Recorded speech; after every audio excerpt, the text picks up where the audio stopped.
Tanungin natin mo. Para naman agobyado ako nung natin eh. Ikaw na lang, huwag na kung saan pa natin. Huwag natin pag-usapin.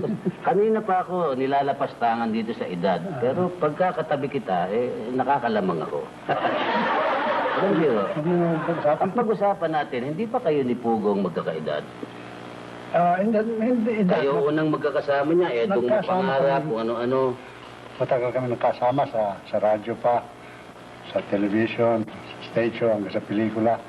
At talaga namang karangalan kong masabing nakasama ko si Pogo sa maraming palabas, sa lahat ng larangan, sa show business. Sapagkat, alam mo, ang unang-unang tagahanga ni Pogo, masugid na tagahanga hanggang ngayon, ang nanay ko. May nanay ka pa? Oo. Kaya pag nanonood ng nanay ko, madalas hindi sila makasundo ng lola ko.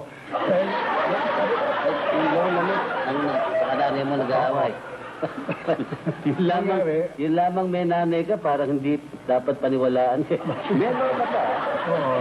Kaya lang, pareho kami ni Rico Puno, mapagmahal sa lola eh. Kaya naman ako nung umalis na sa bahay namin ng lola ko. Bakit umalis? Umuwi na sa nanay niya.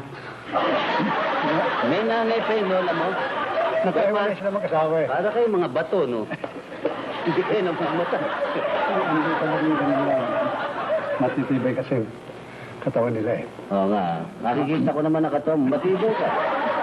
Ipag-usapan natin si Pugo. Si Pugo. Sinabi kong karangalan kong masabing nakasama ko siya ng maraming beses sa pelikula, sa stage shows, sa radyo. At sinasabi kong napakalaki ng utang na loob kong kinikilala sa kanya sapagkat siya ang naging gabay ko o hakbangan, wika nga, stepping stone. Para bang, kung English niya, I rode on his popularity. I rode on his popularity, ibig sabihin kung hindi sa kanyang pagsikat at napasama ako, hindi ako makikilala ng ilan ngayon. Kaya nga, yung give credit where credit is due, di ba? Katulad niya, kung halimbawa ako'y napasama siya sa mga labas mo, siguro, sikat na rin ako ngayon. Alam mo, si Pugo gusto kong gunitain sa kanyang kaisa nung siya ay buhay pa para sa aking alaala, manatili siyang buhay kailanman. Ito yan. May hingal ka nga. May kain ka? Oo. Ikaw? Ito din eh. Pero mas gusto. Kaya mixin muna tayo. Talagang ganyan ng mga bata.